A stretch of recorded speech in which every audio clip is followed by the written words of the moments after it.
Hey, what's up guys and welcome back to askNK. Today we're taking a look at Armor Paint. Armor Paint version 0.8 is right here, and of course it comes with a couple of cool, interesting updates and also some nice added improvements that you would definitely want to take a look at. Armor Paint is a 3D standalone painting tool that allows you to paint directly onto your 3D model, and it is an alternative for those who would like to get a tool that they can work with. And of course, if you don't want to stick with Substance, Mari, then this is something that you should actually consider taking a look at. And of course, this tool has a couple of things that I would like to see in both Quixel and also Substance. But with that said, let's take a look at what this actually does. Armor Paint comes with a node-based system. It is GPU accelerated. It comes with some ray tracing features, which is still in development. It can bake directly in Armor Paint. It also comes with a new path trace viewport rendering that is still in development. There's a couple of plugins for this one, which you guys may want to take a look at. And of course, there are a lot of things that you might want to check out within the release note. Meanwhile, some added cool stuff that you can now get with Armor Paint is the fact that it's now available on Android. Although this is still in development, it is still set to experimental, which means there's a lot of things or a couple of things that you may not be able to see or work with properly, and at the same time it's also available on iOS. So depending on what device you like to run this right now, you can either get it on your desktop, you can get it on your iPad, or you can get it on your Android device. And for those that are thinking about getting it for free, you can definitely go over to the GitHub link, which I'm going to put in the description. I can bring it right here, where you can check out how you can compile this for any of these platforms that you might want to work with. And for those thinking about linking, there is a Blender live link tool, which you can also download for free, and also one for Maya that you will be able to download for free. Now, with all that said, let's take a look at the Armor Paint and see what is new with it. So if you simply pop this open, this is what you get. All right, very clean. Navigating with this is very easy. Hold down Alt on your keyboard, left mouse button to orbit, hold down Alt on your keyboard, middle mouse button to pan, hold down Alt on your keyboard, right mouse button to zoom in and out, and it is really that easy. So we've already talked about this tool before, but without all of these updates, and with this new update, I think it just makes sense to reiterate certain things that have been updated to this so you guys can be in the knowing. Now, if you look right over here, you'll notice that the toolbars have been updated. Looking really cool. Property bar has been updated. We have the layer, history, and also plugin. Right here we have materials, we have the brushes, and also the particles. You also notice down here we have another set of cool shells. So right here you notice that we have a cloud and a disk, and what this means is within the cloud section you have a couple of materials, HDRI, meshes, and also decals that you can get for free. And how these things work is very easy. All these things are set in the cloud, and most of them are CC0, which means that you can use them for anything that you want. Go over to the materials, look for any of the materials you want. So let's just double click right here,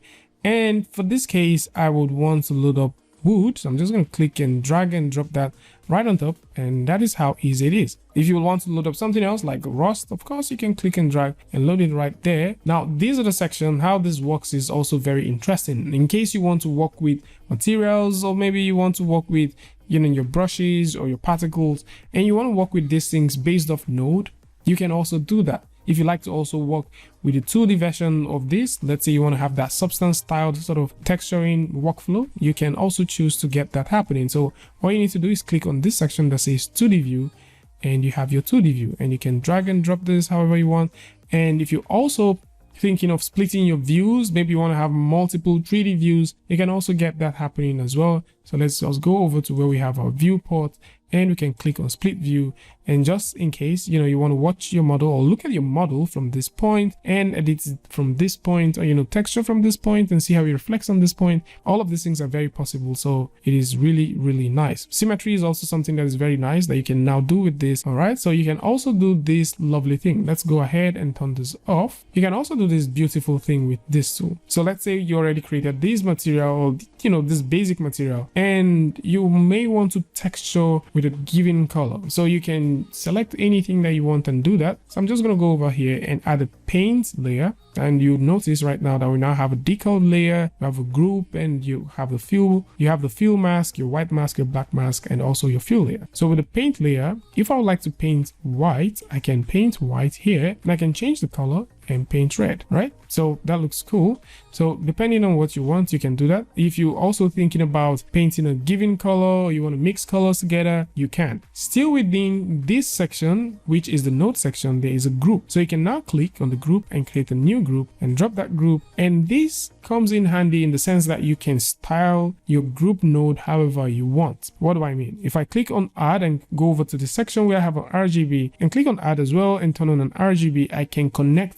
this color over here. And that is one parameter that I have created. So I can also click here and add a value, and I can click here and add a vector, and go on and on and on and on, depending on what I want to create. So once I'm done with this, all I need to do is click on close, and you can see that we have this here. So what this simply means is you can select any of the colors that you want, and you can also get another color like this, and you can mix and match these things together and link them up over to this particular node. So depending on what you like to create right now, you have that sort of creative freedom to do several of these things. Now, for those that have been wondering about texturing, all right, can we see some channels? Where does the channels exist? Yeah, there are channels, and you can see all of them. So how you can find these channels is if you go over to the mode section, you can see all of these channels. If you want to see the normals, you can see that. If you like to see the base color, if you like to see like the roughness, if you like to see everything together, you can also see it.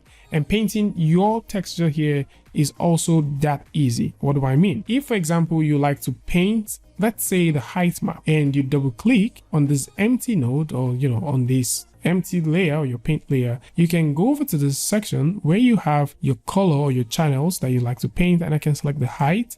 And then since I'm painting based off selection, and I can do that on either the 2D or the 3D, I can go over here and specify the kind of brush I would like to work with, specify the radius of the brush, specify the scale, all of that.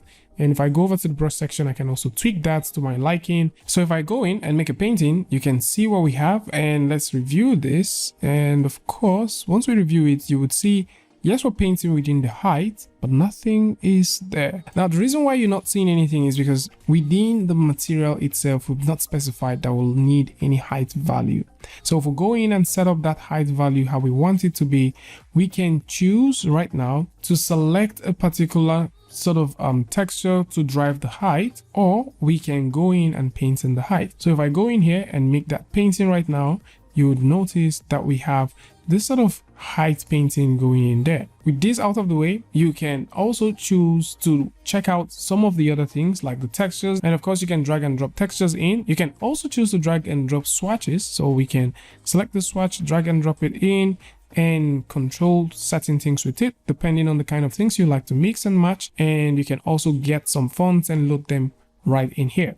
Now, depending on what you want to make, you can also throw in some very cool font designs, or maybe some very cool text. So if you have some good fonts, you can import them. And if you like to, make some text, you can also draw or make some text here. So how this one works is very simple. Like if we go over to this section and I choose to write in the word armor, and let's just press the enter key, you can see that we can increase the radius, and you can see this as well. We can check the color that we want, and you can see that, and we can zoom right in and place it right on top, and that way you can see what we have.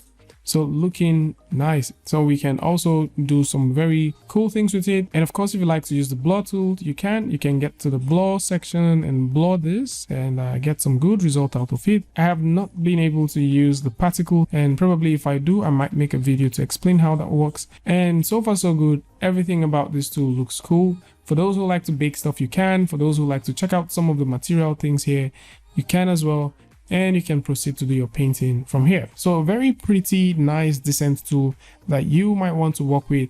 And for those who would want to make some changes, if you go over to the plugin section, go over to plugin manager, you can see these things here. You can see the plugins, you can see the key map, okay? Key map, you can see the key map settings from here. If you want to get a Blender key map, you can do that. The viewport settings exist here. If you like to, set up for your pen display, you can usage, theme, and also interface. And that's not all. You can also see these things from the preference section, and it can bring you right back here. So pretty much this is a very cool tool, and I would suggest that you guys go ahead and check it out. So for those who want to get this, you can definitely go over to the GitHub where you can download it and compile it yourself and start working with it, or you can go over to the Gumroad where they have it for sale for €16, where you can download and also get it. And the link is going to be in the description, so do well to check it out. And before we go, the folks at Ammo Paints, they also have this tool which I'm yet to try out. It is called Ammo Lab, and it is an AI powered texturing tool, very similar to what you can do